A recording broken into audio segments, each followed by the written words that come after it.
in the Extremadura region of Spain with Vegas Altas Ancestral. We've had their orange in the club a while back, and their orange is great, and their wines are unbelievable value for what they are. Um, and the orange is like, anyways, really yummy, which made me really want to do the Ancestral because I wanted to throw something in here that was bubbly this month. And it's a nice blend. It's a red and white grapes, so it's confusing because it looks a little bit rosé, but it honestly also looks like it could be orange. But it's really just because it's got Macabeo, Xare-lo, which are the two really traditional ones to find in Cava, as well as a bit of Cab Sauv. So that's that little random one that's thrown in at the end that's giving it a bit of this like more salmony color. So always be careful when you open it. Make sure you store it facing up, and just go slowly to take off the top. I didn't have any issues with this one, but it's always just good to check. Make sure you chill it down a bunch. That's like basically to your fridge's temperature is what I have this one at, and I think that's the right one for it. And yeah, so the bubbles are surprisingly teeny weeny, which is like a good thing.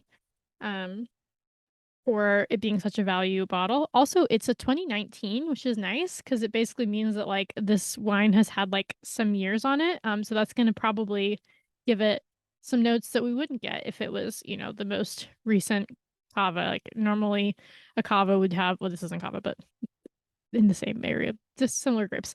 They would normally just be kind of like fresh and like almost like Sprite-like is how I like to describe it for like a cava versus this might have well, let's just get into it and see. So on the nose. Okay, well, we can talk about it immediately because there it is. So it's like almost has this like little bit of like creaminess or butteriness to it. But buttery, it's not like a scone or whatever. Like when a champagne's really nice and it's been aged, it'll get that sort of like aged note to it, like I'm describing here, and that's what you would see. And then beyond that, it's actually honestly it's less fruit initially, which again, fruit normally goes away over time, versus while other notes from age or wood or whatever else has been happening to it come out.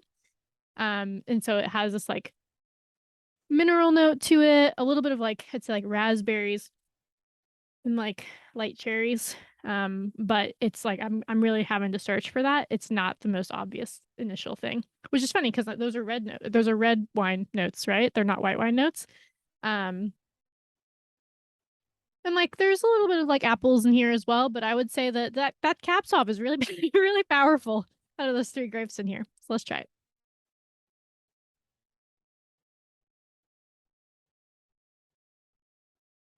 Oh, that is so tasty. Wow. Damn. They just do such a good job of making like a perfectly balanced wine. So the finish is really long. It's got that like slightly like